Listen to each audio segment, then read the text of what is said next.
wetutuukidde olunaku olwaleero ku lw'omukaaga nga olutalo mu ggwanga erya Iran luzzeemu okuba nga ate lusitula enkundi, era njagala okutegeeza nti okusinziira ku mawulire agavaayo olwaleero kitegeerekese nti ebitebe bya Amerika mu kyondo kya Buwarabu ogeza nga e Jerusalem, e Baghdad ne mu kibuga Amman ekya Jordan bavuddeyo ne balabula Abamerika bali mu kyondo kya Buwarabu nti baali badde beetegula ekibabu kubanga Amerika ewooninze okuba nti ekola obulumbaganyi bwebadde tennakolako okuva olutalo luno lwe lwatandika mu mwezi ogwokubiri mu mwaka guno.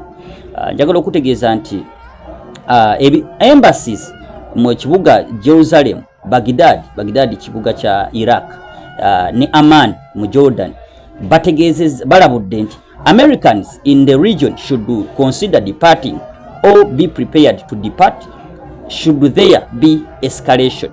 Era obubaka buno ne busaasaana ku mikutu egya social media. Njagala okutegeeza nti America yadde yasirisaamu okulwanagana okwali kumaze ebiro 13.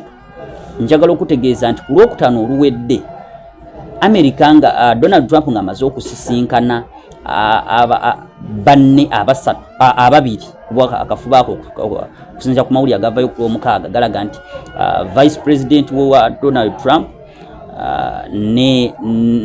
n'aduumira ejje erikola obulumbaganyi mu ggwanga erya Iran bafuna okubawabula Donald Trump nti asookawe diplomasi akaseera ekole ogwayo basobole okuba nga bate okuteeseganya n'eggwanga erya Iran basooke bakuwe ekiseera ekituufu bakuwe ekitiibwa baleme kulumba Iran balabe nti ate enteeseganya zibaako ne kyezitutuusaako.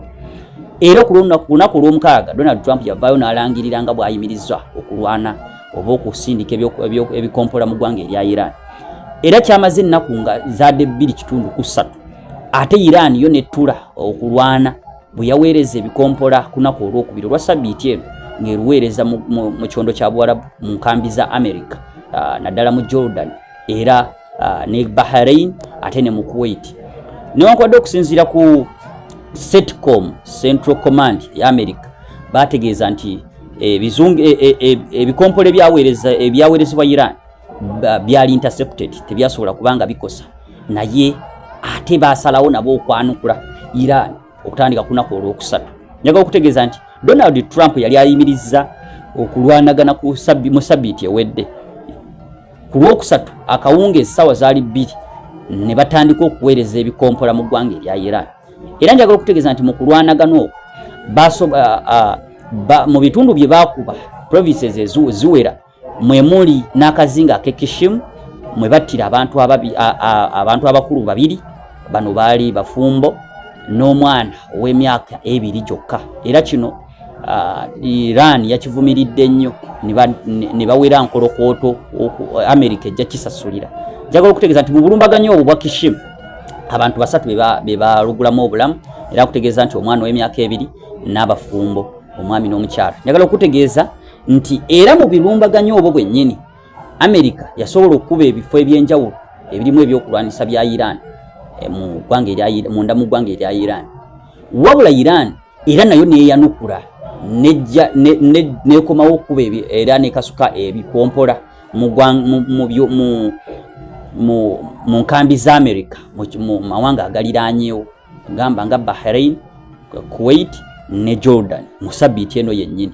Wabula njagala okutegeeza nti era mu bulumbaganyi buno obubaddewo mu sabbiiti eno yadde Saudi Arabia ebadde yeebalama okuyingira mu lutalo olwa Iran, naye wabaddewo ate era okugugulana n'okuwaanisiganya ebyokulwanisa nga Saudi Arabia eri wamu n'eggwanga erya America bakasusa ebikompolera mu sabbiiti eno ne babikuba mu ggwanga erya Iraq.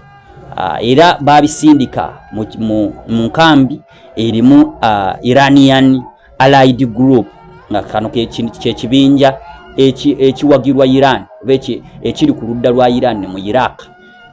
Era nga babadde bakivunaana okusinza ku Saudi Arabia bategeeza nti babadde bavunaana ekibinja kino okuba nti no kyakoze obulumbaganyi ku Saudi Arabia era nekisobola n'okuba amaterekero g'amafuta oil facilities mu ggwanga erya Saudi Arabian oil facilities. kati babadde babesasuza obulumbaganyo bwabadde America ngeri wamu ne Saudi Arabia bwe bakasuse mu ggwanga erya Iraq. Era njagala okutegeeza nti kino tekyakomyawo. Bagenze maaso da Saudi Arabia yagenze, government ya Saudi Arabia yati yalabudde eggwanga erya Iraq nti begendereze bayimirize Iranian Allied Group wesinziro kasuka ebikompola mu ggwanga erya Saudi Arabia. Iraq yegendereze erabule akabinja kano obutaddamu kusinziira mu Iraq kuweereza bikompola kubanga embeera yalyongera okusajjuka. Era okusinziira ku gavudde Iraq's Popular Mobilization Forces bwategeezezza nti mu bulumbaganyo bwa America bwe yalukoze ngeri wamu ne Saudi Arabia mu Iraq, abantu abataka wansi wa 20 baluguzeemu obulamu. Kyagala okutegeeza nti sabbiiti eno okulwanagana kuzeemu ebitagambika.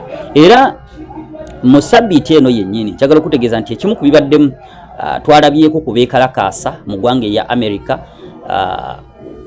Wano bannansi b'eggwanga erya America balumbye White House nga bawakanya Netanyahu ensisinkano gye yabaddemu ne Donald Trump. Newankubadde tebalina bulabe bwe baleeseewo, naye era nakyo bwabadde bubaka buzito kubanga ku bipande bye babadde bawanise kwabaddeko ebyemulugunya, ebigambo ebivumirira ebikolwa bya Netanyahu nga bateddeko Netanyahu criminal. Tukimanyi bulungi nti eggwanga erya Israeli mu kulumba Iraq lyasinga okubanga liteeba ebifo byalimu abakulembeze ba Iran omwali ne supreme leader eyattibwa ng'olutalo